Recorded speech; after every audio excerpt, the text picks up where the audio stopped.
bakunzi b'ibirori, bakunzi bo kwambara neza, ahangaha niho honyine ushobora kubona imyenda myiza yambikwa abageni bakamurika.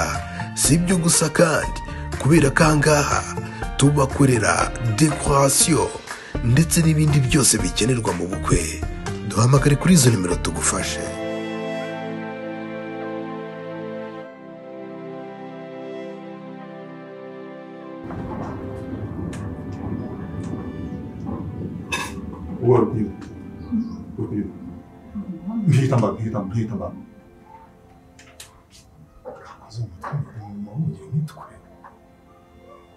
Igitambaro kirakonje.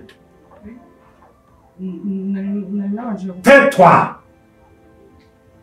Wahanaguraga amadirishya ngo byone bari kutelefone. Ndagutimbura. Ushaka kurusha ubwenge. Igitambaro cyumutse byajyana muri ryo. We nayindi kumutsa gukora ina. Wumutiki. Nanabanje gukoresha igiti. Kubyo ahanagura amadirishya y'inzugi saa 9 za 10. Yego. Niko ahanagura amadirishya y'inzugi. Je dois être honnête avec toi. Ibyo wumvishe. Ne me joue pas l'innocence. Ibyo wumvishe byakora. Oui. Ndabizi ko mukuru. Ndabizi ko wumvishe byose. Ndabizi ko wumvishe byose. Ari nyogose ari papa wawe na mama wawe na tuba dusaza twawe. Usanga wasemeye.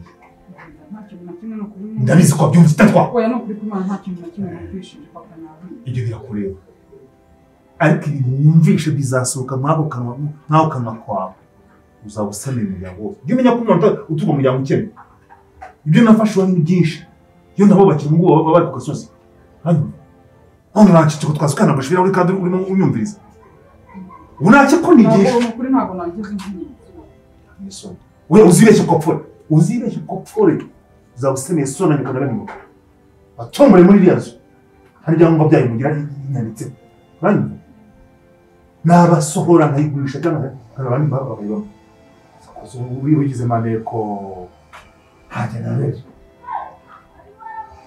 Ngabye ni ko byumvisha. Wabyumvisha ndabizi ko byumvise. Ariko musebe kurikira. Haje ikintu kizasohoka. Ibyo bizaza bitegereje. Umusore. Ndabona kontakti ku meza. Jya fasi nyirigene.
Wa mugabo wamfiri inyuma.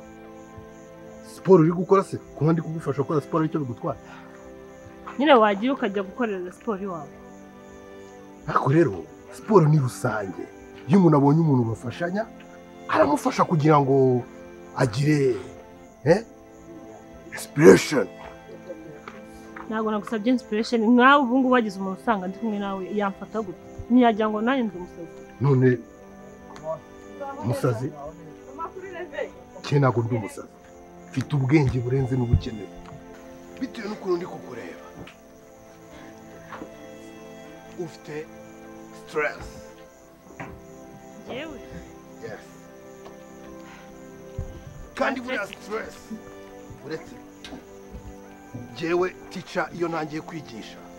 Nanjye kubwira umuntu ikintu gishobora kumugirira akamaro mu buzima bwe, abagomba guceceka kanega mata kugira ngo amanota nyamuhe yuzuye. Ufite stress mu mutwe wawe nyinshi, niyo mpamvu uri gukora siporo kugira ngo zigabanuke. Kandi siporo ni kimwe mu bintu bishobora gutuma stress zawe zigabanuka, ibibazo byose ufite mu mutwe bigashira. Uko ugenda ukora siporo niko ibibazo byose ufite bigenda bigabanuka. Icyo bita refresh mind. Ubwenge bwawe ugatangira gukora neza, ibibazo byose ufite ukabyirengagiza kubera yuko wowe ufite ikibazo gikomeye. Kugira ngo ubuzima ukomeze kugira ibitekerezo byinshi mu mutwe, warwara stroke, umutwe wawe ugahangayika ugaturika. Basi Sigaho genda njye nta stress mfite. Genda nkomeze nikore siporo rwose, ndi kubona mpangayitse, ndi kumva nameze neza turi kumwe.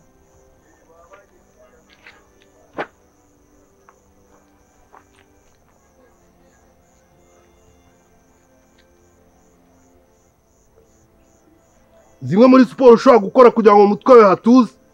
Iya mbere, hip hip hip hip hip hip, twagegera vuba. Hip hip hip hip hip hip hip hip hip hip. Okay.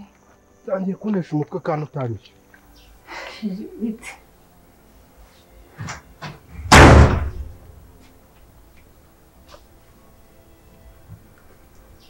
ubona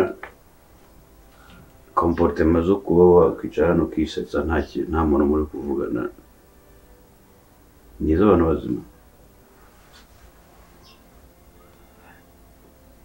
nta muntu muri kumwe ugafata ukisetsa.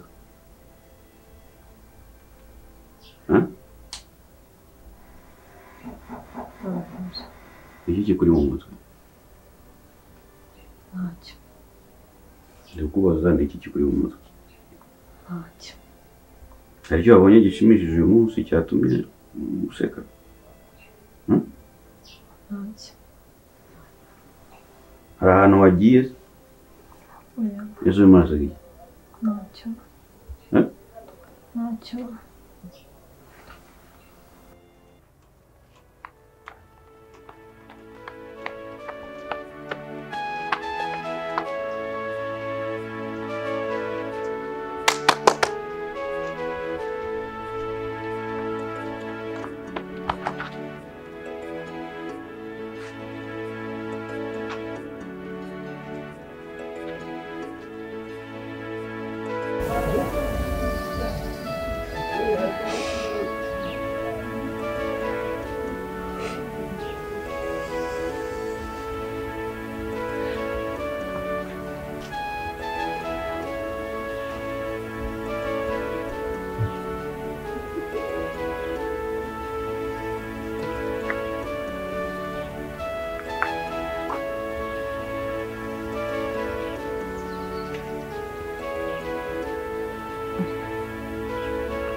Kuri hanze.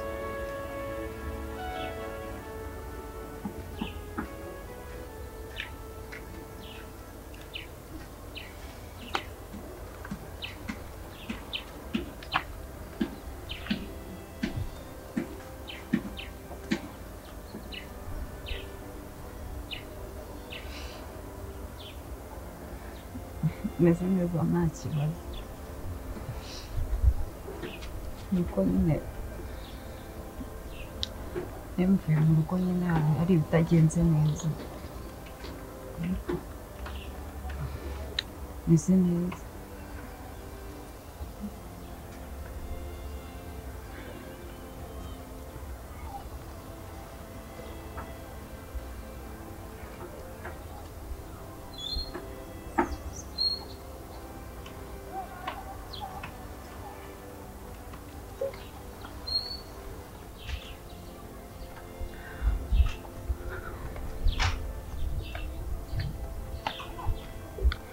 hirwa ndavuga ko ari sitori ndende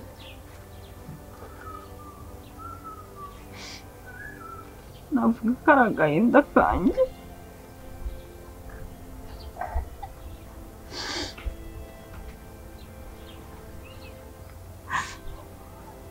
ntabwo nzi ikintu nakoze nta nubwo nzi ikintu nahemukiye Imana yo mu ijuru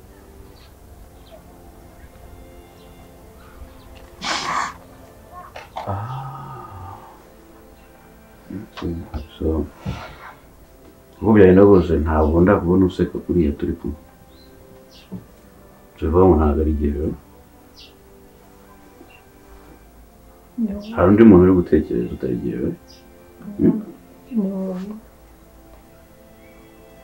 n'undi wa mu ex wawe icyo ex cyawe kizwa gute ni Frank ni Yves ni Frank ni kimwe cyagera mu kikujyana mu tubari niba uri gutekereza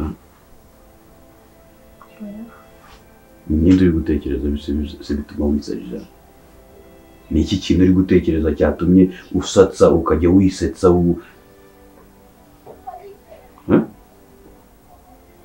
nakubona ndi igicucu ubona ndi igicucu yewe oya ndi kukubaza ni icyo uri gutekereza ni ukwikimana nanjye warangiza ukavuga ngo sinzi ngo managufashe nabi nihe umuntu atagukeka mu gihe cyose azageza agasanga izi ntabwo ari comportement maze umuntu ndi kukubaza ni iki uri gutekereza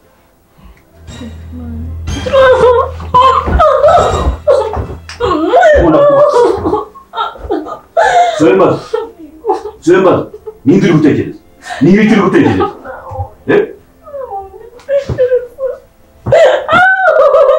ndi kukubaza ni uri gutekereza ni uri gutekereza wowe ni uri gutekereza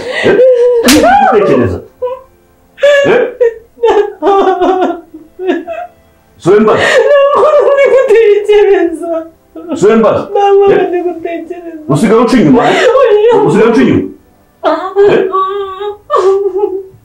nakubwiye ko nta wundi muntu ushaka ujya mu gihori cyawe uretse jyewe uri kubyumva urimo urabyumva ibyo ngibyo uretse n'umuntu banza wumva uretse n'umuntu urumva n'Imana ubwayo ntabwo nshaka kuyitekereza mbere yanjye uri kubyumva urimo urabyumva wowe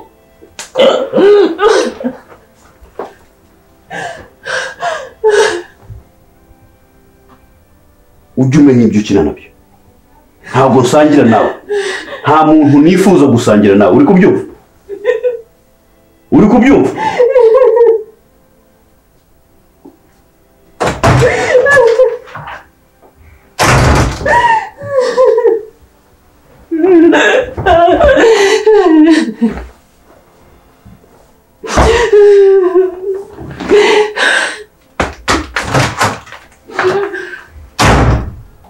wumva kunyambura n'ahantu mera mbivu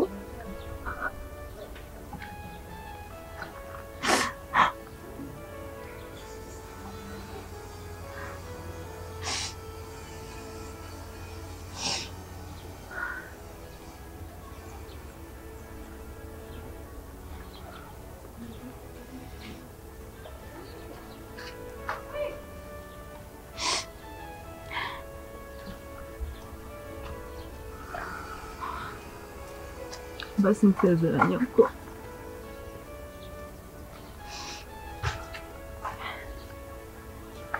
birangoye hano nawe yaramubwiye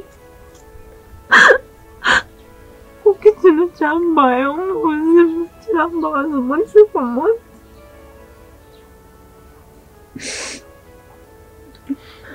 nuko yarabikubwiye kuko ndatwite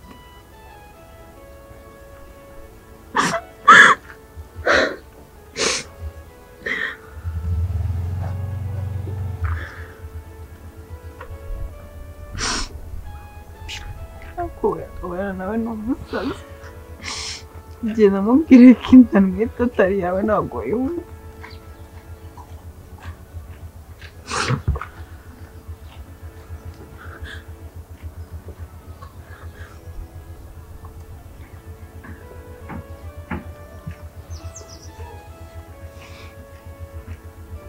ibintu ngiye kukubwira bimeze nk'ubusazi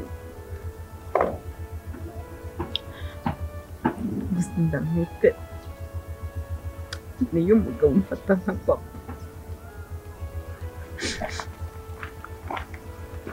niyo umugabo wandeze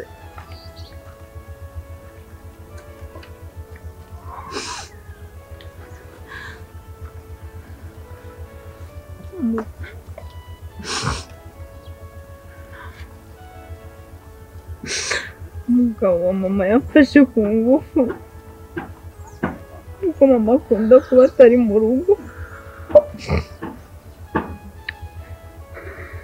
ku ngufu nahise nsamanya ako hirwa niba hari ikintu nakubwira ndambeho nabuze ndambeho kuba kuri iyi si y'agahene isi y'umubabaro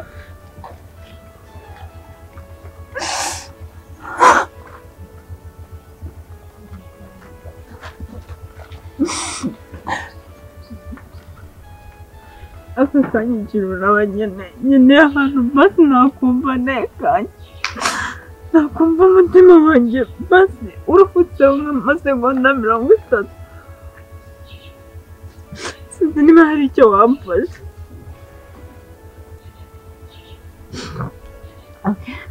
reka nkusaba akantu sibyo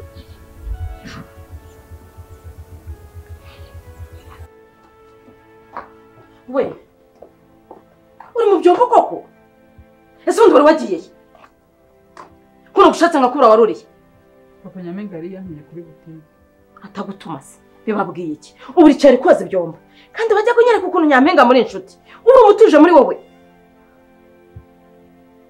ariko se udatuza hari uwo wabyaye sha hari uwo wishyuriye ishuri papa Nyampinga yari kwizana Nyampinga ni mukuru rwose nise ntari bugaruke niba hari aho yagiye rwose ari bugaruke humura we ari bugaruke uzi ukuntu asohotse ndaze ngo haguruka ntukurikire ukango ugenda umurebe ibingi burabisubiramo nyuma ihute genda kandi nunamubura ugenda uhamagara kuba amasitera cyase mu maguru y'ukango urebe mwana wanjye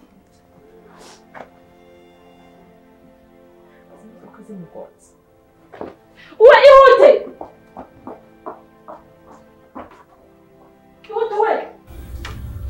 Yesu ugiye kwikorera ibibazo byawe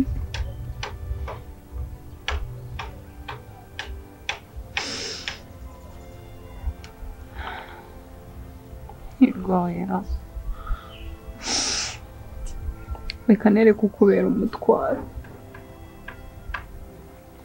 nagufasha kujyana mu rugo nakwereka mama yewe n'inda nayishira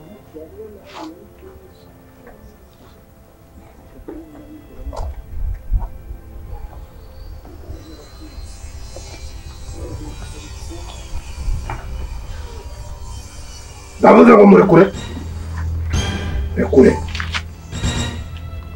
icara hasi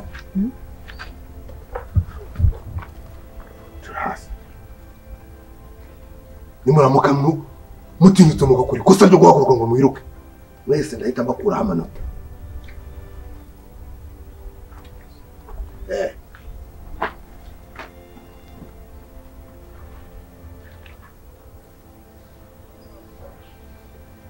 ibintu byose kari kukubwira kari kukubeshya urashaka kwikora umutwaro w'uyu mukobwa wowe uyu mukobwa afite ikibazo gikomeye cyongereza baravuga ngo physiological shock français traumatisme icare hasi karimo karakubeshya wowe iyo ndutwite kubivuga bakamufunga. Ariko ta mumfata nk'umuntu utazi ibibazo byose bera muri no quartier, mukamfata nk'umuntu w'umusazi kandi mwese mbarusha ubwenge. Nzi kuri kumugabo. Iyo muryamye ibibazo byose mama mufite iwanyu mba mbyumva. Kandi wabo katagira iwabo n'uwabo. Buri umwe ngi wabo n'undi wabo. Mwaguruka se nyine mujyane wabacika.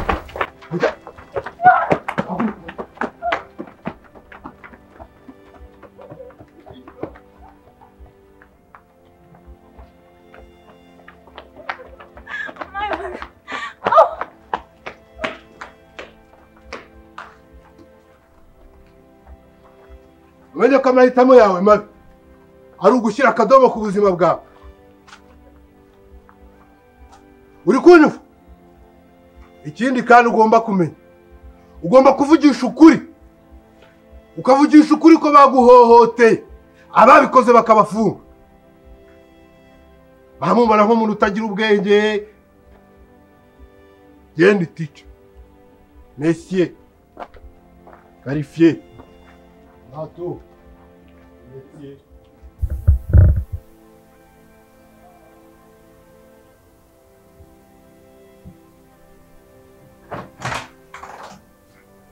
Yego, nari maze gukora akantu ko kurya sinzi niba tugasangira. Utekereza ko ibiryo byawe ari byo mba nkeneye? Utekereza ko ibyo njye nabasha kubyitekera? Aka kanya nta mikino mfite, ntabwo uzongera kumfatirana uko wiboneye. Kuri mikino? Ndagira ngo umenyeshe ko igihe cyose wamfatiranye aka kanya bigomba kurangira.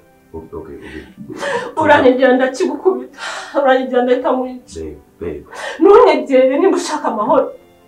Ubuzima bwanjye ndaburambiwe, ndambiwe guhora nirirwa hano mu nzu, ndambiwe kuba nta nshuti ngira kubera wowe, ndambiwe kuba ababyeyi banjye natabasha kubasura kubera wowe, ndambiwe guhera muri iyi nzu yawe ngenda nkeneye liberty, nkeneye kwigenga, nkeneye ubwigenge.